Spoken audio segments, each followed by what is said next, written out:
ಆತ್ಮೀಯ ನನ್ನೆಲ್ಲ ಸ್ನೇಹಿತರಿಗೆ ತರಗತಿಗೆ ಸ್ವಾಗತ. ತರಗತಿ ಪ್ರಾರಂಭ ಮಾಡೋಕ್ಕಿಂತ ಮುಂಚಿತವಾಗಿ ನಮ್ಮ ಒಂದು ಯೂಟ್ಯೂಬ್ ಚಾನಲಿಗೆ ಸಬ್ಸ್ಕ್ರೈಬ್ ಅಂತ ಕೇಳ್ಕೊಳುತ್ತಾ ಇವತ್ತಿನ ಒಂದು ತರಗತಿಯನ್ನು ಪ್ರಾರಂಭ ಮಾಡೋಣ.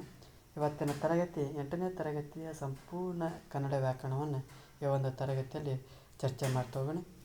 ಈ ಹಿಂದೆ 6 ಮತ್ತು 7ನೇ ತರಗತಿಯ ಹಿಂದಿರುವಂಥ ಕನ್ನಡ ವ್ಯಾಕರಣಾಂಶವನ್ನು ಈ ಹಿಂದೆ ಮುಗಿಸುತ್ತಾ ಬಂದಿದ್ದೇನೆ. ಇವತ್ತು 8ನೇ ತರಗತಿಯ ಭಾಗ 1ರ ಬಗ್ಗೆ ಚರ್ಚೆ ಮಾಡ್ತಾ ಹೊಂಟಿದ್ದೇನೆ. ಅಂದರೆ ಭಾಗ 1 8ನೇ ತರಗತಿಯ ಭಾಗ 1ರ ಒಂದು ಕನ್ನಡ ವ್ಯಾಕರಣಕ್ಕೆ ಸಂಬಂಧಪಟ್ಟ ಅಂಶಗಳ ಬಗ್ಗೆ ಚರ್ಚೆ ಮಾಡ್ತಾ ಹೋಗೋಣ. ಹಾಗಾದರೆ ಮೊದಲನೇ ಅಂಶ ಕನ್ನಡ ಒಂದು ವರ್ಣಮಾಲೆಯ ಬಗ್ಗೆ ಚರ್ಚೆ ಮಾಡ್ತಾ ಹೋಗೋಣ. ನಾವು ಈಗಾಗಲೇ ತಿಳಿದುಕೊಂಡಿದ್ದೇವೆ, ಕನ್ನಡ ಒಂದು ವರ್ಣಮಾಲೆಯಲ್ಲಿ ಒಟ್ಟು 49 ಅಕ್ಷರಗಳಿರೋದನ್ನು ಕಾಣ್ತಾ ಹೋಗ್ತೀವಿ. ಆ 49 ಅಕ್ಷರಗಳ ಬಗ್ಗೆ ಈ ಹಿಂದೆ ತರಗತಿಯಲ್ಲಿ ವ್ಯಾಪಕವಾಗಿ ಚರ್ಚೆ ಮಾಡಿರೋದನ್ನು ನೋಡ್ತಾ ಹೋಗ್ತೀವಿ. ಬರೋಬರುತ್ತಾ ಆ ಒಂದು ವರ್ಣಮಾಲೆಯ ಆಳವಾದಂಥ ಅಧ್ಯಯನವನ್ನು ಮಾಡ್ತಾ ಹೋಗೋಣ. ಜೊತೆಗೆ ಬರ್ತಾ ಹೋಗೋಣ ಆ ಸ್ವರಗಳ ಬಗ್ಗೆ ಅರ್ಥ ಮಾಡ್ಕೊತ ಹೋಗೋಣ. ಸ್ವರಗಳು ಎಷ್ಟಿವಪ್ಪ ಅಂದ್ರೆ ಕನ್ನಡದಲ್ಲಿ ಒಟ್ಟು 13 ಸ್ವರಾಕ್ಷರಗಳು ಇರೋದನ್ನು ಕಾಣ್ತಾ ಹೋಗ್ತೀವಿ.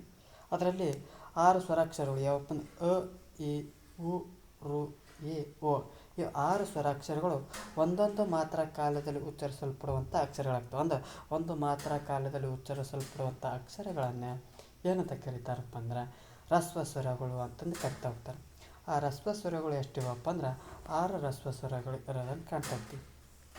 ಜೊತೆಗೆ ಇನ್ನುಳಿದಂಥ ಅಕ್ಷರಗಳನ್ನು ಏನಂತ ಕರಿತಾವಪ್ಪ ಅಂದ್ರೆ ದೀರ್ಘ ಸ್ವರಗಳು ಅಂತಂದು ಕರಿತಾ ಹೋಗ್ತಾರೆ. ಅಂದ್ರೆ 2 ಮಾತ್ರ ಕಾಲದಲ್ಲಿ ಉಚ್ಚರಿಸಲ್ಪಡುವಂಥ ಅಕ್ಷರಗಳನ್ನು ಏನಂತ ಕರಿತಾವೆ ಅಂದ್ರೆ ದೀರ್ಘ ಸ್ವರಗಳು ಅಂತಂದು ಕರಿತಾ ಹೋಗ್ತವೆ. ಹಾಗಾಗಿ 6, 7 ಎಷ್ಟಪ್ಪ ಅಂದ್ರೆ 13. ಒಟ್ಟು 13 ಸ್ವರಗಳು ಇರೋದನ್ನು ನಾವು ಕಾಣ್ತಾ ಹೋಗ್ತೀವಿ. 6 ಹ್ರಸ್ವ ಸ್ವರಗಳು, 7 ದೀರ್ಘ ಸ್ವರಗಳನ್ನು ಕಾಣ್ತಾ ಹೋಗ್ತೀವಿ. ಇದು ಮತ್ತು ಆ ದೀರ್ಘ ಸ್ವರಗಳು ಕೆಲವೊಮ್ಮೆ ಏನಾಗ್ತದಪ್ಪ ಅಂದರೆ ಆ 3 ಮಾತ್ರ ಕಾಲದಲ್ಲಿ ಉಚ್ಚರಿಸಲ್ಪಡ್ತಾ ಹೋಗ್ತೈತಿ. ಹಾಗಾಗಿ ಅವನ್ನೇನಂತ ಕರಿತಾವಪ್ಪ ಅಂದ್ರೆ ಪ್ಲುತ ಸ್ವರಗಳು ಅಂತಂದು ಕರಿತಾ ಹೋಗ್ತೀವಿ. ಯಾವ ಅಕ್ಷರದ ಮುಂದೆ ಎಸ್ ಅಥವಾ ಎಸ್ ಚಿಹ್ನೆ ಆಕಾರ ಅಥವಾ ಚಿಹ್ನೆ ಬಂತಪ್ಪ ಅಂದ್ರೆ ಅದನ್ನೇನಂತ ಕರಿತಪ್ಪ ಅಂದ್ರೆ ಪ್ಲುತ ಸ್ವರ. ಅಂದ್ರೆ ಇಲ್ಲಿ ಯಾವ ರೀತಿ ಉಚ್ಚಾರ ಮಾಡ್ಬೇಕಂದ್ರೆ, ಮಕ್ಕಳೇ ಇಲ್ಲಿ ಬನ್ನಿ ಅಂದ್ರೆ ಈ 3 ಮಾತ್ರ ಕಾಲದಲ್ಲಿ ಉಚ್ಚರಿಸಲ್ಪಡುವಂಥ ಅಕ್ಷರಗಳನ್ನು ಪ್ಲುತ ಸ್ವರಗಳು ಅಂತಂದು ಕರಿತಾ ಹೋಗ್ತೀವಿ. ಅದನ್ನು ಯಾವ ರೀತಿ ಕಂಡುಹಿಡ್ತಾ ಹೋಗ್ತಪ್ಪ ಅಂದ್ರೆ ಎಸ್ ಎಂಬ ಅಕ್ಷರ ಕಂಡು ಬಂತಪ್ಪ ಅಂದ್ರೆ ಅದನ್ನು ಪ್ಲುತ ಸ್ವರಗಳು ಅಂತಂದು ಕಾಣ್ತಾ ಹೋಗ್ತೀವಿ. ಅಂದ್ರೆ ಆ ಸ್ವರಗಳಲ್ಲಿ ಹ್ರಸ್ವ ಸ್ವರಗಳು, ದೀರ್ಘ ಸ್ವರಗಳು ಮತ್ತು ಪ್ಲುತ ಸ್ವರಗಳ ಬಗ್ಗೆ ತಿಳ್ಕೊಳ್ತಾ ಹೋದ್ವಿ. ನಂತರದಲ್ಲಿ ನೋಡ್ತಾ ಹೋಗೋಣ ವ್ಯಂಜನಗಳ ಬಗ್ಗೆ ನೋಡ್ತಾ ಹೋಗೋಣ. ಈ ವ್ಯಂಜನಗಳಲ್ಲಿ 2 ರೀತಿಯ ವರ್ಗೀಕರಣವನ್ನು ಮಾಡ್ತಾ ಹೋಗ್ತೀವಿ. ಒಂದನೇದು ವರ್ಗೀಯ ವ್ಯಂಜನಗಳು, ಎರಡನೇದು ಅವರ್ಗೀಯ ವ್ಯಂಜನಗಳನ್ನು ಕಾಣ್ತಾ ಹೋಗ್ತೀವಿ. ಈ ಒಂದು ವರ್ಗೀಯ ವ್ಯಂಜನದೊಳಗೆ ಒಟ್ಟು 25 ವ್ಯಂಜನಗಳು ಇರೋದನ್ನು ಕಾಣ್ತಾ ಹೋಗ್ತೀವಿ. ಈ ಅವರ್ಗೀಯ ವ್ಯಂಜನದೊಳಗೆ 9 ಅವರ್ಗೀಯ ವ್ಯಂಜನಗಳು ಇರೋದನ್ನು ಕಾಣ್ತಾ ಹೋಗ್ತೀವಿ. ಈ ಒಂದು ಕದಿಂದ ಮವರೆಗಿನ 25 ಅಕ್ಷರಗಳನ್ನು ಉಚ್ಚರಿಸುವಂಥ ಸಂದರ್ಭದಲ್ಲಿ ಅವು ಹುಟ್ಟುವಂಥ ಸ್ಥಳವನ್ನು ಏನು ಮಾಡ್ತಾ ಹೋಗ್ತಪ್ಪ ಅಂದ್ರೆ 5 ರೀತಿಯ ವರ್ಗೀಕರಣವನ್ನು ಮಾಡ್ತಾ ಹೋಗ್ತೀವಿ. ಅವುಗಳನ್ನ ಏನಂತ ಕರಿತಾವಪ್ಪ ಅಂದ್ರೆ ವರ್ಗೀಯ ವ್ಯಂಜನಗಳು ಅಂತ ಕರಿತಾ ಹೋಗ್ತೀವಿ. ಜೊತೆಗೆ ಈ ಒಂದು ವರ್ಗದ ಅಕ್ಷರಗಳನ್ನು ಏನಂತ ಕರಿತಾವಪ್ಪ ಅಂದ್ರೆ ಕಂಠ ಅಕ್ಷರಗಳು ಅಂತ ಕರಿತೀವಿ. ಯಾಕಪ್ಪ ಅಂದರೆ ಈ ವರ್ಗದ ಅಕ್ಷರಗಳು ಎಲ್ಲಿ ಹುಡ್ತಾ ಹೋಗ್ತಪ್ಪ ಅಂದರೆ ಈ ಒಂದು ಕಂಠ ಭಾಗದಲ್ಲಿ. ಯಾವ ಭಾಗದಲ್ಲಿಯಪ್ಪ ಅಂದ್ರೆ ಆ ಒಂದು ಕಂಠ ಭಾಗದಲ್ಲಿ ಹುಟ್ಟುವುದರಿಂದ ಈ ಒಂದು ವರ್ಗದ ಅಕ್ಷರಗಳು ಏನಂತ ಕರಿತಾವಪ್ಪ ಅಂದ್ರೆ ಕಂಠಾಕ್ಷರಗಳು ಅಂತಂತ ಕರಿತಾ ಹೋಗ್ತಾರೆ. ಇದನ್ನು ಯಾಕೆ ಹೇಳ್ತಾ ಇದ್ದೇನಪ್ಪ ಅಂದ್ರೆ ಈ ಒಂದು ಕನ್ನಡ ಸ್ಪರ್ಧಾತ್ಮಕ ಪರೀಕ್ಷೆಯೊಳಗೆ ಈ ಒಂದು ಎಂಬ ಪದವನ್ನು ಕೊಟ್ಟು ಇದು ಯಾವ ಒಂದು ಹುಟ್ಟುವಂಥ ಅಕ್ಷರ ಆಗಿದೆ ಅಥವಾ ಇಲ್ಲಕ್ಕಂದ್ರೆ ಕಂಠಾಕ್ಷರಗಳಿಗೆ ಯಾವುದು ಉದಾಹರಣೆ ಅಂತಂದು ಈ ರೀತಿ ಪ್ರಶ್ನೆಗಳನ್ನು ಹೇಳ್ತಾ ಹೋಗ್ತಾರೆ. ವರ್ಗದ ಅಕ್ಷರಗಳು ಕಂಠ ಭಾಗದಲ್ಲಿ ಹುಟ್ಟುವುದರಿಂದ ಇವುಗಳನ್ನು ಏನಂತ ಕರಿತಾರಪ್ಪ ಅಂದ್ರೆ ಕಂಠಾಕ್ಷರಗಳು ಅಂತಂದು ಕರಿತಾ ಹೋಗ್ತೀವಿ. ಎರಡನೇ ನೋಡ್ತಾ ಹೋಗೋಣ ವರ್ಗದ ಅಕ್ಷರಗಳು ಆ ಒಂದು ತಾಲುವಿನ ಅಂದರೆ ದವಡೆಯ ಒಂದು ಸಹಾಯದಿಂದ ಹುಟ್ಟುವಂಥ ಶಬ್ದಗಳನ್ನು ಏನಂತ ಕರಿತಾವಪ್ಪ ಅಂದ್ರೆ ತಾಲವ್ಯ ಅಕ್ಷರಗಳು. ಅಂದರೆ ದವಡೆಯ ಸಹಾಯದಿಂದ ಈ ಒಂದು ಹುಟ್ಟುವಂಥ ಅಕ್ಷರಗಳನ್ನು ತಾಲವ್ಯ ಅಕ್ಷರಗಳು. ಯಾವ ವರ್ಗದ ಅಕ್ಷರಗಳು ಹುಡ್ತಾ ಹೋಗ್ತಾವಪ್ಪ ಅಂದ್ರೆ ವರ್ಗದ ಅಕ್ಷರಗಳು ದವಡೆಯ ಒಂದು ಸಹಾಯದಿಂದ ಹುಟ್ಟುವುದರಿಂದ ಅವುಗಳನ್ನು ಏನಂತ ಕರಿತಾವಪ್ಪ ಅಂದ್ರೆ ತಾಲವ್ಯ ಅಕ್ಷರಗಳು ಅಂತಂದು ಕರಿತಾ ಹೋಗ್ತೇವೆ. ಮೂರನೇದು ನೋಡ್ತಾ ಹೋಗೋಣ ವರ್ಗದ ಅಕ್ಷರಗಳನ್ನು ಏನಂತ ಕರಿತಾವಪ್ಪ ಅಂದ್ರೆ ಮೂರ್ಧನ್ಯ ಅಕ್ಷರಗಳು. ಅಂದರೆ ಮೂರ್ತ ಭಾಗದಲ್ಲಿ ಅಂದರೆ ನಾಲಿಗೆಯನ್ನು ಹಿಂದೆ ಚಾಚಿ ಬಾಯಿಯ ಮೇಲ್ಭಾಗವನ್ನು ಸ್ಪರ್ಶಿಸಿದಾಗ ಉಚ್ಚಾರಗೊಳ್ಳುವಂಥದ್ದನ್ನು ಟ ವರ್ಗದ ಅಕ್ಷರಗಳು ಅಂತ ಕರಿತೇವೆ. ಯಾಕಪ್ಪ ಅಂದ್ರೆ ಈಗ ಟ ಟ ಟ ಟನ ಅಂದ ಆ ನಾಲಿಗೆನ ಹಿಂದಕ್ಕೆ ಸರಿಸಿ ನೀವು ಒಮ್ಮೆಟ್ಟು ಉಚ್ಚಾರ ಮಾಡ್ತೇವ್ರಿ. ಆ ನಾಲಿಗೆ ಹಿಂದೆ ಚಾಚಿ ಆ ಒಂದು ಬಾಯಿಯ ಮೇಲ್ಭಾಗವನ್ನು ಮುಟ್ತಾ ಹೋಗ್ತೈತಿ. ಆ ಒಂದು ಭಾಗಕ್ಕೆ ಅಂತ ಕರಿತಪ್ಪ ಅಂದ್ರೆ ಮೂರ್ತ ಭಾಗ ಅಂತಂದು ಕರಿತೇವೆ. ಹಾಗಾಗಿ ಆ ಮೂರ್ತ ಭಾಗದಲ್ಲಿ ಉಚ್ಚರಿಸಲ್ಪಡುವಂಥ ಅಕ್ಷರಗಳನ್ನು ಮೂರ್ಧನ್ಯ ಅಕ್ಷರಗಳು ಅಂತ ಕರಿತಾ ಹೋಗ್ತೀನಿ. ಯಾವ ವರ್ಗದ ಅಕ್ಷರಗಳು ಹೋಗ್ತಾವಪ್ಪ ಅಂದ್ರೆ ಟ ವರ್ಗದ ಅಕ್ಷರಗಳು ಉಚ್ಚಾರವಾಗ್ತವೆ ಮತ್ತು ವ್ಯಕ್ತಪಡಿಸುವಂಥ ಅಕ್ಷರಗಳನ್ನು ಮೂರ್ಧನ್ಯ ಅಕ್ಷರಗಳು ಅಂತಂದು ಕರಿತಾ ಹೋಗ್ತೀವಿ. ತದನಂತರದಲ್ಲಿ ತ ವರ್ಗದ ಅಕ್ಷರಗಳನ್ನ ಏನಂತ ಕರಿತಾರಪ್ಪ ಅಂದ್ರೆ ದಂತಾಕ್ಷರಗಳು. ತಂತ ಅಂದ್ರೆ ಏನು? ಹಲ್ಲು ಅಂದ ಹಲ್ಲುಗಳ ಬಳಿ ಹುಟ್ಟುವುದರಿಂದ ಹಲ್ಲುಗಳ ಬಳಿ ಆ ಒಂದು ಅಕ್ಷರಗಳು ಹುಟ್ಟುವುದರಿಂದ ಏನಂತ ಕರಿತಪ್ಪ ಅಂದ್ರೆ ದಂತಾಕ್ಷರಗಳು ಅಂತ ಕರಿತಾ ಹೋಗ್ತೇವೆ. ಯಾವ ಅಕ್ಷರಗಳು ಹಲ್ಲುಗಳ ಬಳಿ ಹುಡ್ತಾ ಹೋಗ್ತವೆ ಅವುಗಳನ್ನು ತ ವರ್ಗದ ಅಕ್ಷರಗಳಂತ ಕರಿತಾ ಹೋಗ್ತವೆ, ಅವುಗಳನ್ನು ದಂತಾಕ್ಷರಗಳು ಅಂತಂದು ಕರಿತಾ ಹೋಗ್ತೀವಿ. ಜೊತೆಗೆ ಪ ವರ್ಗದ ಒಂದು ಅಕ್ಷರಗಳು ಯಾವ ರೀತಿ ಹುಡ್ತಾ ಹೋಗ್ತಾವಪ್ಪ ಅಂದ್ರೆ ಆ ತುಟಿಗಳ ಒಂದು ಸಹಾಯದಿಂದ ಉಚ್ಚರಿಸಲ್ಪಡ್ತಾ ಹೋಗ್ತವೆ, ಅವುಗಳನ್ನು ಓಷ್ಟ್ಯ ಅಕ್ಷರಗಳು ಅಂತಂದು ಕರಿತಾ ಹೋಗ್ತೀವಿ. ಯಾವ ರೀತಿ ಕರಿತಾ ಹೋಗ್ತಪ್ಪ ಅಂದ್ರೆ ಓಷ್ಟ್ಯ ಅಕ್ಷರಗಳು ಅಂತಂದು ಕರಿತಾ ಹೋಗ್ತೀವಿ.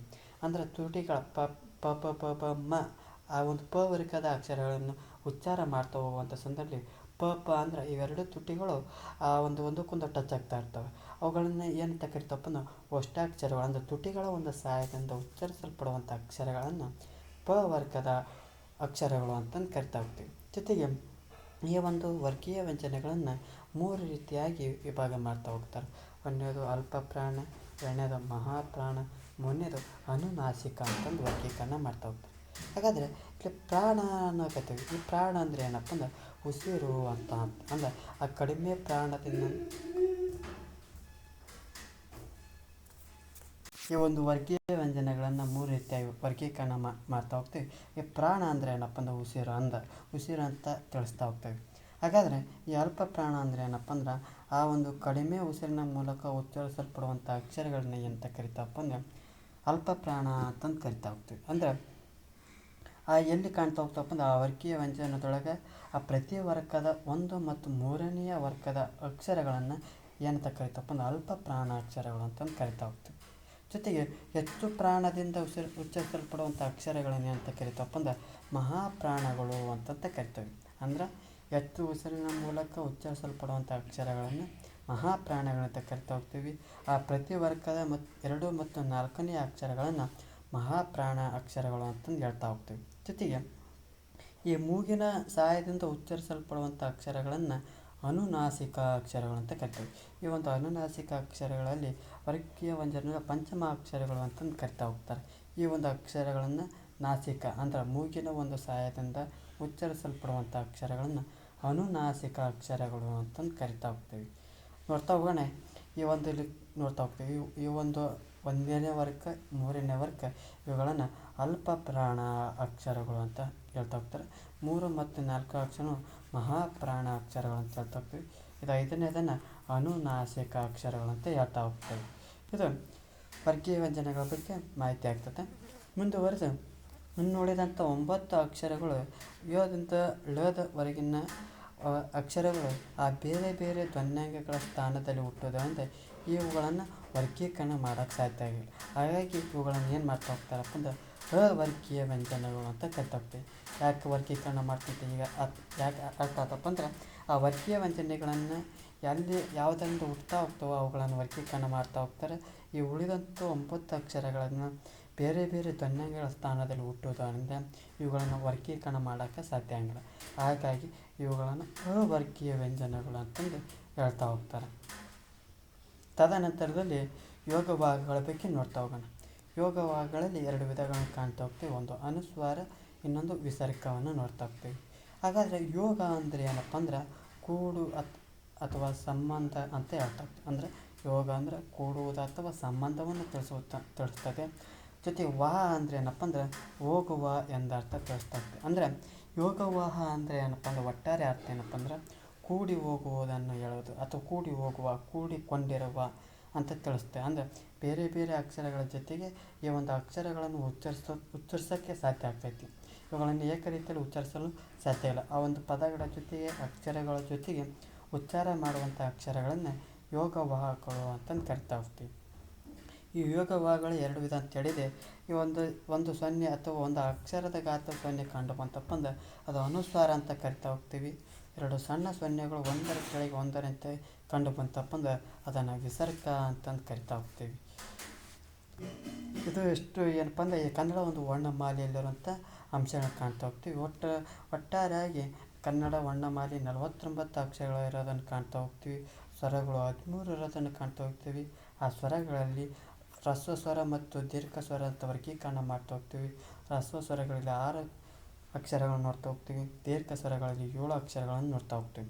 ಒಟ್ಟಾರೆಯಾಗಿ ಸ್ವರಗಳು 13 ಇರೋದನ್ನು ಕಾಣ್ತಾ ಹೋಗ್ತೀವಿ. ಈ ವ್ಯಂಜನಗಳು ಎಷ್ಟಿವೆಯಪ್ಪ ಅಂದ್ರೆ 34 ವ್ಯಂಜನಗಳು ಇರೋದನ್ನು ಕಾಣ್ತಾ ಹೋಗ್ತೀವಿ. ಅದರಲ್ಲೂ ಕೂಡ ವರ್ಗೀಕರಣವನ್ನು ಮಾಡ್ತಾ ಹೋಗ್ತಾರೆ.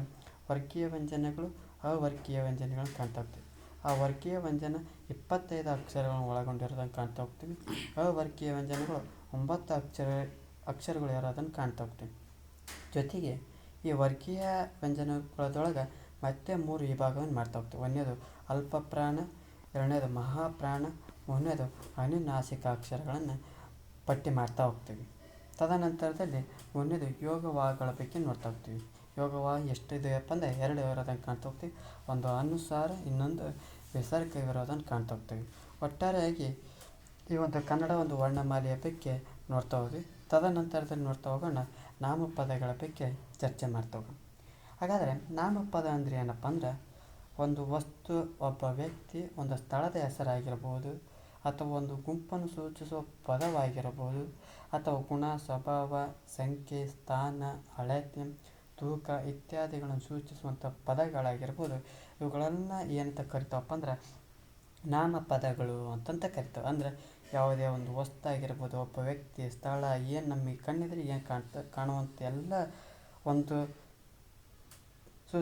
ಏನೇ ಒಂದು ಕಂಡ್ರೂ ಕೂಡ ಅವುಗಳನ್ನು ಸೂಚಿಸುವಂಥ ಪದಗಳನ್ನ ಏನಂತ ಕರಿತಾವಪ್ಪ ಅಂದ್ರೆ ನಾಮಪದಗಳು ಅಂತಂತ ಕರಿತಾ ಹೋಗ್ತೀವಿ. ಈ ನಾಮಪದದ ಅನೇಕ ವಿಧಗಳನ್ನು ಕಾಣ್ತಾ ಹೋಗ್ತೀವಿ. ಅದರಲ್ಲಿ ಒಂದೊಂದೇ ಚರ್ಚೆ ಮಾಡ್ತಾ ಹೋಗೋಣ. ನಾಮಪದಗಳಲ್ಲಿ ಒಂದೇದು ನೋಡ್ತಾ ಹೋಗೋಣ. ವಸ್ತುವಾಚಕ ಅಥವಾ ನಾಮವಾಚಕದ ಬಗ್ಗೆ ಚರ್ಚೆ ಮಾಡ್ತಾವೆ. ಹಾಗಾದರೆ ನಾಮವಾಚಕ ಅಂದರೆ ಅನ್ನೋದನ್ನು ನೋಡೋದಾದರೆ ಯಾವುದೇ ಒಂದು ವಸ್ತು, ವ್ಯಕ್ತಿ, ಪ್ರಾಣಿ ಹಾಗೂ ಸ್ಥಳಗಳಿಗೆ ಇರುವ ಹೆಸರುಗಳನ್ನು ವಸ್ತುವಾಚಕಗಳೆನ್ನುವರು. ಅಂದ್ರೆ ಯಾವುದೇ ಒಂದು ವಸ್ತು ಆಗಿರ್ಬೋದು, ಪ್ರಾಣಿಗಳಾಗಿರ್ಬೋದು, ವ್ಯಕ್ತಿಗಳಾಗಿರ್ಬೋದು, ಆ ಸ್ಥಳಗಳಿಗೆ ಇರುವಂಥ ಹೆಸರುಗಳನ್ನು ವಸ್ತುವಾಚಕಗಳು ಅಂತಂದು ಕರಿತಾ ಹೋಗ್ತೀವಿ. ಇದರಲ್ಲಿ 3 ವಿಧಗಳನ್ನು ಕಾಣ್ತಾ ಹೋಗ್ತೀವಿ. ಒಂದನೇದು ರೂಢನಾಮ, ಎರಡನೇದು ಅಂಕಿತನಾಮ, ಮೂರನೇದು ಅನ್ವರ್ಥನಾಮ ಅಂತ ಹೇಳ್ತಾ ಹೋಗ್ತೀವಿ. ರೂಢನಾಮ ಅಂದರೆ ಏನಪ್ಪ ಅಂದ್ರೆ ಅನಾದಿ ಕಾಲದಿಂದಲೂ ರೂಢಿಯಾಗಿ ಬಂದಿರುವಂಥ ಹೆಸರುಗಳನ್ನು ಏನಂತ ಕರಿತಾವಪ್ಪ ಅಂದ್ರೆ ರೂಢನಾಮ ಅಂತಂತ ಕರಿತೀವಿ. ಉದಾಹರಣೆಗೆ ಹೆಂಗಸು, ಗಂಡಸು, ಮಕ್ಕಳು, ಜನರು, ನದಿ, ಬೆಟ್ಟ ಇವುಗಳನ್ನು ನಿನ್ನೆ ಮೊನ್ನೆಯಿಂದ ಕರಿತಾ ಇಲ್ಲ. ಇವು ಅನಾದಿ ಕಾಲದಿಂದಲೂ ರೂಢಿಯಾಗಿ ಬಂದಿರುವಂಥ ಅಕ್ಷರಗಳನ್ನು ರೂಢನಾಮ, ರೂಢಿಯಿಂದ ಬಂದಿರುವಂಥ ಹೆಸರುಗಳನ್ನು ರೂಢನಾಮ ಅಂತಂದು ಕರಿತಾ ಹೋಗ್ತಾರೆ. ಎರಡನೇದು ಅಂಕಿತನಾಮ. ವ್ಯವಹಾರದ ಒಂದು ಉಪಯೋಗಕ್ಕಾಗಿ ಇಟ್ಟುಕೊಂಡಿರುವಂಥ ಹೆಸರುಗಳನ್ನು ಅಂಕಿತನಾಮ. ಅಂಕಿತನಾಮ ಅಂದರೆ ಏನಪ್ಪ ಅಂದ್ರೆ ವ್ಯವಹಾರದ ಒಂದು ಉಪಯೋಗಕ್ಕಾಗಿ ಇಟ್ಟುಕೊಂಡಿರುವಂಥ ಅಂದ್ರೆ ಒಂದು ಉದ್ದೇಶಪೂರ್ವಕವಾಗಿ ಒಂದು ಅರ್ಥಗರ್ಭಿತವಾಗಿ ಇರುವಂಥ ಉಪಯೋಗಕ್ಕಾಗಿ ಈ ಒಂದು ಹೆಸರುಗಳನ್ನು ಇಡ್ತಾ ಹೋಗ್ತಾರೆ. ಹಾಗಾಗಿ ಉದಾಹರಣೆ ಯಾವಪ್ಪ ಅಂದ್ರೆ ನಮಗೆ ಇರುವಂಥ ಎಲ್ಲ ಹೆಸರುಗಳು ಅಂಕಿತನಾಮ. ಇವು ಯಾರೋ ಒಬ್ಬರು ಕರೆದಲ್ಲ, ನಮಗೆ ಇಟ್ಟಂಥ ಹೆಸರುಗಳು. ಇವು ಯಾವುದೇ ಒಂದು ಊರಾಗಿರ್ಬೋದು, ಆ ಊರಿಗೆ ಒಂದು ಹೆಸರನ್ನು ಇಕ್ತಾ ಹೋಗ್ತಾರೆ. ಅಂದರೆ ಅವುಗಳನ್ನ ಏನಂತ ಕರಿತಾವಪ್ಪ ಅಂದ್ರೆ ಅಂಕಿತನಾಮ ಅಂತಂದು ಕರಿತಾ ಹೋಗ್ತಾರೆ. ಮುಂದೇದು ಅನ್ವರ್ಥನಾಮ. ಅನ್ವರ್ಥನಾಮ ಅಂದರೆ ಏನಪ್ಪ ಅಂದ್ರೆ ವಸ್ತುವಿನ ರೂಪ, ಗುಣ, ವೃತ್ತಿ, ಸ್ವಭಾವ ಮತ್ತು ವಿಶೇಷವಾದ ಹಾಗೂ ಅರ್ಥಕ್ಕೆ ಅನುಸಾರ ನೀಡುವ ಹೆಸರುಗಳಿಗೆ ಅನ್ವರ್ಥನಾಮ ಅಂತಂದು ಕರಿತಾ ಹೋಗ್ತಾರೆ. ಅಂದರೆ ಯಾವುದೇ ಒಂದು ವಸ್ತುವಿನ ರೂಪ, ಅನ್ವರ್ಥ, ಅದರಲ್ಲಿ ಗುಣ ಇರುವಂಥದ್ದು, ಆ ವೃತ್ತಿ ಇರುವಂಥದ್ದು ಮತ್ತು ಆ ಸ್ವಭಾವ ವಿಶೇಷವಾದಂಥ ಅರ್ಥವನ್ನು ನೀಡುವಂಥ ಹೆಸರುಗಳಿಗೆ ಅನ್ವರ್ಥನಾಮ ಅಂತ ಹೇಳ್ತಾ ಹೋಗ್ತೀವಿ. ಉದಾಹರಣೆಗೆ ಒಂದು ಆಸ್ಪತ್ರೆಯೊಳಗೆ ಒಬ್ಬ ವ್ಯಕ್ತಿಯನ್ನು ನೋಡ್ತೇವೆ. ಬಿಳಿಯ ಒಂದು ಬಟ್ಟೆಯನ್ನು ಧರಿಸಿದಪ್ಪ ನೋಡೋದು ಹೇಳ್ತೀರಿ, ಆ ವ್ಯಕ್ತಿ ಡಾಕ್ಟರ್ ಅಂತ. ಅಂದ್ರೆ ಆ ವಸ್ತುವಿನ ಆ ಒಂದು ವ್ಯಕ್ತಿಯ ಒಂದು ವೃತ್ತಿಯನ್ನು ನೋಡಿ ಹೇಳ್ತಾ ಹೋಗ್ತೀವಿ. ಜೊತೆಗೆ ಆ ತರಗತಿಯೊಳಗೆ ಒಂದು ಹುಡುಗ ಓದಿನ ಮುಂದಿದ್ದಾನಂದ್ರೆ ಅವ ಜಾಣ ಹುಡುಗ ಅಂತ ನೋಡ್ತೇವೆ. ಈ ರೀತಿಯಂತ ಕಂಡು ಬರುವಂಥ ಅಕ್ಷರಗಳನ್ನು, ಪದಗಳನ್ನು ಎಂತ ಕರಿತಾವಪ್ಪ ಅಂದ್ರೆ ಅನ್ವರ್ಥನಾಮ ಅಂತ ಕರಿತಾ ಹೋಗ್ತೀವಿ. ಒಬ್ಬ ಕಣ್ಣು ಕಾಣದೇ ಇರುವನನ್ನು ಏನಂತ ಕರಿತಾವಪ್ಪ ಅಂದ್ರೆ ಕುರುಡ ಅಂತ ಕರಿತೇವೆ. ಹಾಗೆ ಉದಾಹರಣೆ ನೋಡೋದಾದ್ರೆ ಜಾಣ, ಪಂಡಿತ, ಶಿಕ್ಷಕ, ವಿದ್ಯಾರ್ಥಿ, ವಿಜ್ಞಾನಿ ಇವು ನಾಮವಾಚಕಕ್ಕೆ ಅನ್ವರ್ಥನಾಮಕ್ಕೆ ಉದಾಹರಣೆಗಳಾಗಿರೋದನ್ನು ನೋಡ್ತಾ ಹೋಗ್ತೀವಿ. ಒಟ್ಟಾರೆಯಾಗಿ ಈ ವಾಚಕದ ಸಂಪೂರ್ಣವಾಗಿ ತಿಳ್ಕೊಂಡ್ವಿ. ಮತ್ತು ಮುಂದುವರೆದು ನೋಡ್ತಾ ಹೋಗೋಣ, ಗುಣವಾಚಕದ ಬಗ್ಗೆ ಚರ್ಚೆ ಮಾಡ್ತಾ ಹೋಗೋಣ. ಗುಣವಾಚಕ ಅಂತ ಯಾವುದೇ ಒಂದು ವಸ್ತು ಆಗಿರ್ಬೋದು, ಆ ವ್ಯಕ್ತಿಗಳ ಗುಣ ಮತ್ತು ರೀತಿ ಸ್ವಭಾವಗಳನ್ನು ತಿಳಿಸುವಂಥ ವಿಶೇಷಣಗಳಿಗೆ ಗುಣವಾಚಕ ಅಂತ ಹೇಳ್ತಾ ಹೋಗ್ತಾರೆ. ಅಂದರೆ ಯಾವುದೇ ಒಂದು ವಸ್ತು ಅಥವಾ ವ್ಯಕ್ತಿಯ ಗುಣ, ರೀತಿ, ಸ್ವಭಾವಗಳನ್ನು ತಿಳಿಸುವಂಥ ವಿಶೇಷಣಗಳಿಗೆ ಗುಣವಾಚಕ ಅಂತ ಹೇಳ್ತಾ ಹೋಗ್ತೀವಿ. ಇಲ್ಲಿ ವಿಶೇಷಣಗಳನ್ನು ಯಾವುದಕ್ಕೆ ಹೇಳಲಾಗುತ್ತದೋ ಅಂಥ ಶಬ್ದಗಳನ್ನು ವಿಶೇಷ್ಯಗಳು ಅಂತಂದು ಕರಿತಾ ಹೋಗ್ತಾರೆ. ಅಂದರೆ ಉದಾಹರಣೆ ನೋಡೋದ್ರ ಮೂಲಕ ತಿಳ್ಕೊಳ್ಳೋಣ. ಇಲ್ಲಿ ಸಿಹಿ ಹಣ್ಣು ಅಂತ ನೋಡ್ತಾ ಹೋಗ್ತೀವಿ. ಹಣ್ಣು ಇದೆ, ಯಾವ ಗುಣವನ್ನು ಹೊಂದಿದೆಪ್ಪ ಅಂದ್ರೆ ಸಿಹಿಯ ಒಂದು ಗುಣವನ್ನು ಹೊಂದಿದೆ. ನದಿ, ದೊಡ್ಡ ನದಿ. ಹುಡುಗಿ, ಒಳ್ಳೆಯ ಹುಡುಗಿ. ಅಂದರೆ ಒಬ್ಬ ವ್ಯಕ್ತಿಯ ಒಂದು ಗುಣ, ರೀತಿ, ಸ್ವಭಾವ ಈ ಒಂದು ವಿಶೇಷಗಳನ್ನು ನೋಡ್ತೀವಿ. ಅದ್ರ ಜೊತೆ ವಿಶೇಷಣ ಪದಗಳನ್ನು ಕಂಡಪ್ಪ ಅಂದ್ರೆ ಆ ಗುಣವಾಚಕ ಅಂತಂದು ಕರಿತಾ ಹೋಗ್ತೀವಿ. ಹಣ್ಣು ಕಂಡು ಬರ್ತಾ ಹೋಗ್ತೈತೆ, ಅದಕ್ಕನ್ನು ಸಿಹಿ ಹಣ್ಣು ಅಂತ ನೋಡ್ತಾ ಹೋಗ್ತೀವಿ. ನದಿ ಕಂಡು ಬರ್ತಾ ಹೋಗ್ತೈತೆ, ದೊಡ್ಡ ನದಿ ಅಂತ ಹೇಳ್ತಾ ಹೋಗ್ತೀವಿ. ಹುಡುಗಿ ನೋಡ್ತಾ ಹೋಗ್ತೀವಿ, ಒಳ್ಳೆಯ ಹುಡುಗಿ ಅಂತ ಹೇಳ್ತಾ ಹೋಗ್ತೀವಿ. ಅಂದರೆ ಈ ಒಂದು ಗುಣವಾಚಕಕ್ಕೆ ಉದಾಹರಣೆಗಳನ್ನು ಕಾಣ್ತಾ ಹೋಗ್ತೀವಿ. ಮತ್ತೆ ಮುಂದುವರೆದು ನೋಡೋಣ, ಸಂಖ್ಯಾವಾಚಕದ ಬಗ್ಗೆ ಚರ್ಚೆ ಮಾಡ್ತಾ ಹೋಗೋಣ. ಸಂಖ್ಯಾವಾಚಕ ಅಂದರೆ ಏನಪ್ಪ ಅಂದ್ರೆ ಸಂಖ್ಯೆಯನ್ನು ಹೇಳುವಂಥ ಶಬ್ದಗಳನ್ನೇ ಸಂಖ್ಯಾವಾಚಕ. ಅಂದರೆ ಸಂಖ್ಯೆಯನ್ನು ಹೇಳುವಂಥ ಶಬ್ದಗಳನ್ನು ಏನಂತ ಹೇಳ್ತಾವಲ್ಲ ಅವೆಲ್ಲ ಸಂಖ್ಯಾವಾಚಕಗಳು. ಉದಾಹರಣೆಗೆ 1, 2, 3, 10, 1000, ಲಕ್ಷ ಈ ರೀತಿ ಇರುವಂಥ ಅಕ್ಷರಗಳನ್ನು ಏನಂತ ಕರಿತಪ್ಪ ಅಂದ್ರೆ ಸಂಖ್ಯಾವಾಚಕಗಳು ಅಂತಂತ ಕರಿತೀವಿ. ವೆರಿ ಸರಳವಾಗಿ ಹೇಳೋದಾದರೆ ಸಂಖ್ಯೆಯನ್ನು ಹೇಳುವಂಥ ಶಬ್ದಗಳನ್ನು ಸಂಖ್ಯಾವಾಚಕಗಳು.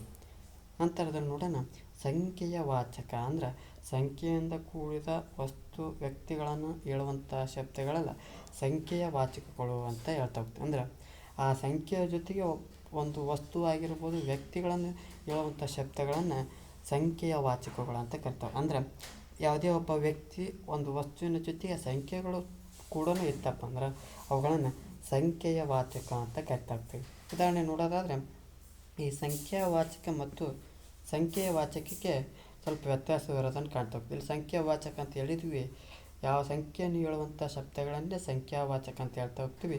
ಆದರೆ ಸಂಖ್ಯೆಯ ವಾಚಕಕ್ಕೆ ವಸ್ತು, ವ್ಯಕ್ತಿಯ ಒಂದು ಕೂಡಿರುವಂಥ ಸಂಖ್ಯೆಯಿಂದ ಕೂಡಿರುವಂಥ ಶಬ್ದಗಳನ್ನು ಸಂಖ್ಯೆಯ ವಾಚಕ ಅಂತ ನೋಡ್ತಾ ಹೋಗ್ತೀವಿ. ಇಲ್ಲಿ ಎರಡು ಸಂಖ್ಯಾವಾಚಕ, ಎರಡನ್ನು ನೋಡ್ತಾ ಹೋಗ್ತೀವಿ. ಸಂಖ್ಯಾವಾಚಕ ಇಬ್ಬರು ಅನ್ನೋದೇನು ಸೂಚಿಸುತ್ತೆ, ಅಲ್ಲಿ ಎರಡು ಜನ ಇರೋದನ್ನು ಸೂಚಿಸ್ತಾ ಹೋಗ್ತೀವಿ. ಎರಡನೆಯ, ಮೂವರು, ಮೂರನೆಯ, ಮೂರರಿಂದ. ಅಂದರೆ ಇಲ್ಲಿ ವಸ್ತುಗಳು ಇರ್ಬೋದು, ವ್ಯಕ್ತಿಗಳು ಇರುವಂಥ ಸಂಖ್ಯೆಯಿಂದ ಕೂಡಿರುವಂಥ ಶಬ್ದಗಳನ್ನು ಸಂಖ್ಯೆಯ ವಾಚಕ ಅಂತಂತ ಹೇಳ್ತಾ ಹೋಗ್ತೀವಿ. ತದನಂತರದಲ್ಲಿ ಭಾವನಾಮದ ಬಗ್ಗೆ ಚರ್ಚೆ ಮಾಡ್ತಾ ಹೋಗೋಣ. ವಸ್ತುಗಳ ಮತ್ತು ಕ್ರಿಯೆಯ ಭಾವವನ್ನು ತಿಳಿಸುವಂಥ ಶಬ್ದಗಳನ್ನು ಭಾವನಾಮ ಅಂತಂದು ಕರಿತಾ ಹೋಗ್ತೀವಿ. ಅಂದರೆ ವಸ್ತುಗಳ ಮತ್ತು ಕ್ರಿಯೆಯ ಭಾವವನ್ನು ತಿಳಿಸುವಂಥ ಶಬ್ದಗಳನ್ನು ಭಾವನಾಮ ಅಂತ ಹೇಳ್ತಾ ಹೋಗ್ತೀವಿ. ಭಾವ ಎಂದರೆ ಇರುವಿಕೆ ಅಂದ ಸ್ಥಿತಿ. ಅಂದ್ರೆ ಅಲ್ಲಿ ಇರ್ತಕ್ಕಂಥ ಅರ್ಥ, ಆ ಶಬ್ದದ ಒಳಗೆ ಈ ಒಂದು ಸ್ಥಿತಿ ಇರೋದನ್ನು ಕಾಣ್ತಾ ಹೋಗ್ತೀವಿ. ಅಂದ್ರೆ ಆ ಬಿಳುಪು ಅಂದರೆ ಏನು, ಆ ಬಿಳಿಯ ಥರ ಭಾವವನ್ನು ಕಾಣ್ತಾ ಹೋಗ್ತೀವಿ. ಬಿಳುಪು ಅಂದರೆ ಅದರೊಳಗೆ ಬಿಳಿ ಇರೋದನ್ನು ಕಾಣ್ತಾ ಹೋಗ್ತೀವಿ.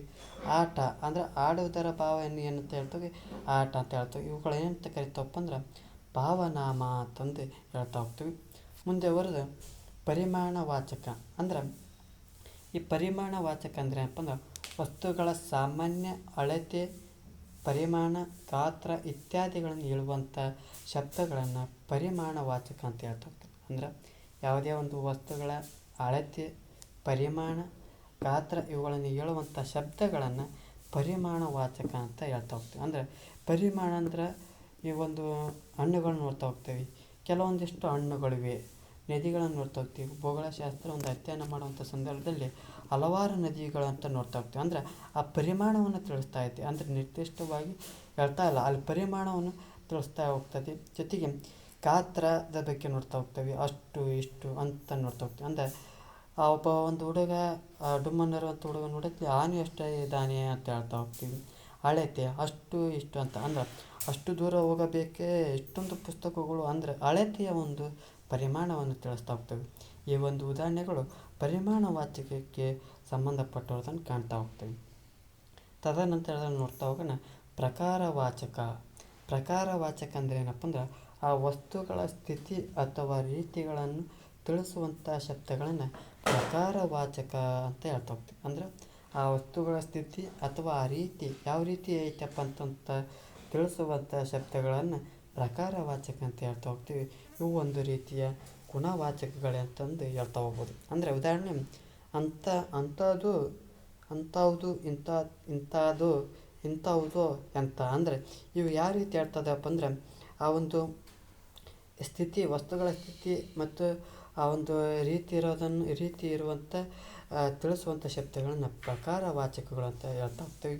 ಜೊತೆಗೆ 8ನೇದು ದಿಕ್ವಾಚಕಗಳ ಬಗ್ಗೆ ನೋಡ್ತಾವೆ. ಆ ದಿಕ್ಕುಗಳ ಹೆಸರನ್ನು ಸೂಚಿಸುವಂಥ ಶಬ್ದಗಳನ್ನು ದಿಕ್ವಾಚಕ ಅಂತಂತ ಹೇಳ್ತಾ ಹೋಗ್ತೀವಿ. ಅಂದ್ರೆ ಆ ದಿಕ್ಕುಗಳ ಹೆಸರನ್ನು ಅಥವಾ ದಿಕ್ಕುಗಳ ಹೆಸರನ್ನು ತಿಳಿಸುವಂಥ ಶಬ್ದಗಳನ್ನು ದಿಕ್ವಾಚಕ ಅಂತ ಹೇಳ್ತಾ ಹೋಗ್ತೀವಿ.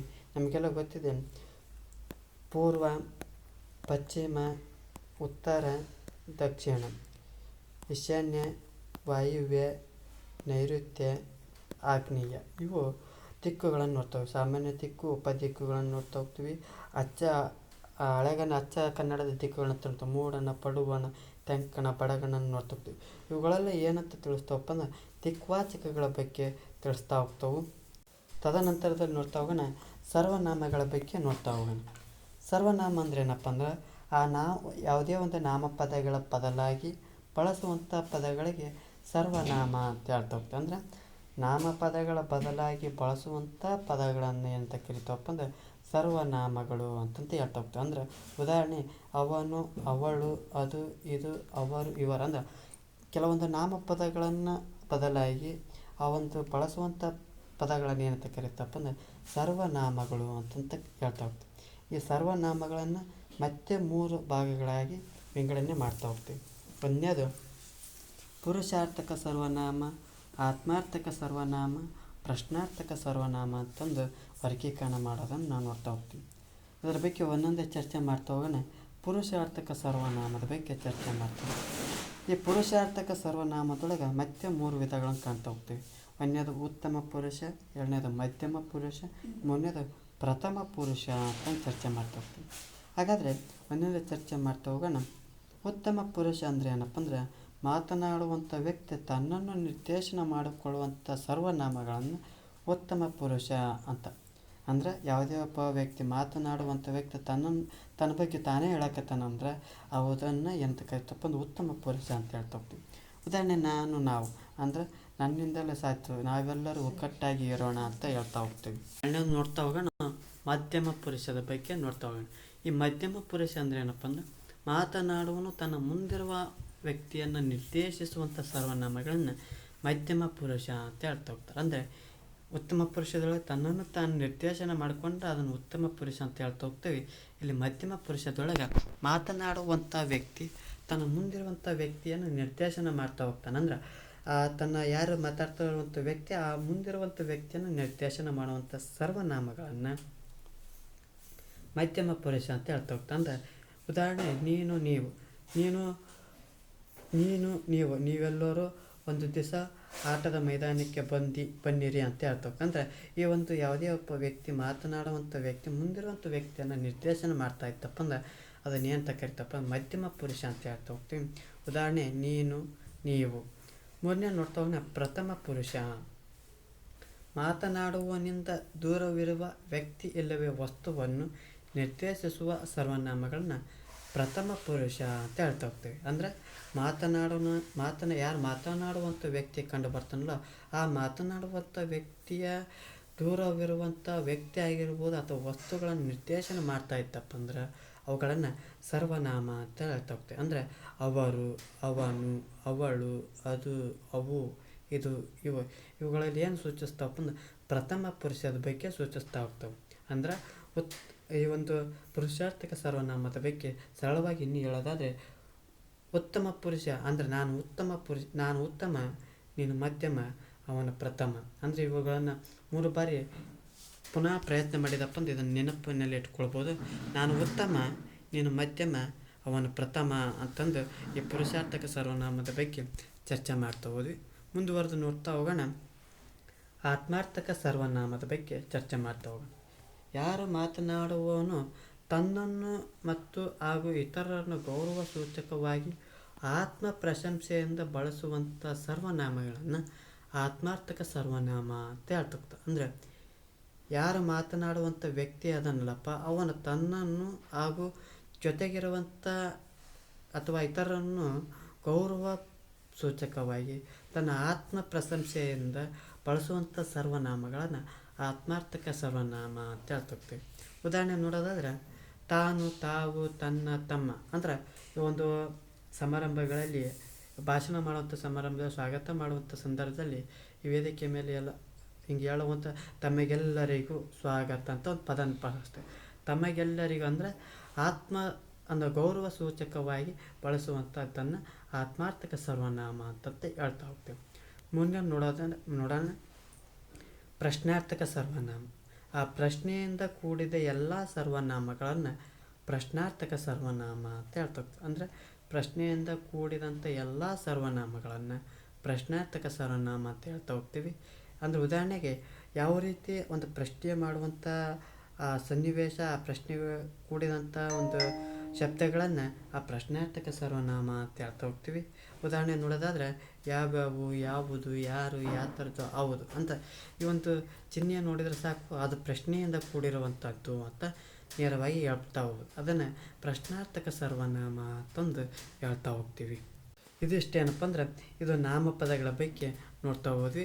ಮತ್ತು ಇಲ್ಲಿವರೆಗೂ ತರಗತಿ ಆಲಿಸಿದಂಥ ನನ್ನೆಲ್ಲ ಸ್ನೇಹಿತರಿಗೆ ಧನ್ಯವಾದಗಳನ್ನು ತಿಳಿಸುತ್ತಾ, ಈ ಒಂದು ತರಗತಿ ನಿಮಗೆ ಇಷ್ಟ ಆಗಿದ್ದರೆ ಖಂಡಿತವಾಗಿ ನಮ್ಮ ಒಂದು ಯೂಟ್ಯೂಬ್ ಚಾನಲಿಗೆ ಸಬ್ಸ್ಕ್ರೈಬ್ ಆಗಿ ಅಂತ ಕೇಳ್ಕೊಳುತ್ತಾ, ನಮ್ಮ ಒಂದು ತರಗತಿ ಇಷ್ಟ ಆಗಿದ್ದರೆ ಲೈಕ್ ಮಾಡಿ, ಇಲ್ಲದಿದ್ದರೆ ಡಿಸ್ಲೈಕ್ ಮಾಡಿ. ಏನಾದರೂ ದೋಷಗಳು ಮತ್ತು ನಿಮ್ಮ ಒಂದು ಪ್ರಶ್ನೆಗಳಿದ್ದರೆ ಕಮೆಂಟ್ ಬಾಕ್ಸ್ನಲ್ಲಿ ತಿಳಿಸಿ ಎಂದು ಕೇಳ್ಕೊಳುತ್ತಾ ಎಲ್ಲರಿಗೂ ಧನ್ಯವಾದಗಳು. ಮುಂದಿನ ಒಂದು ತರಗತಿಯಲ್ಲಿ ಸಿಗೋಣ.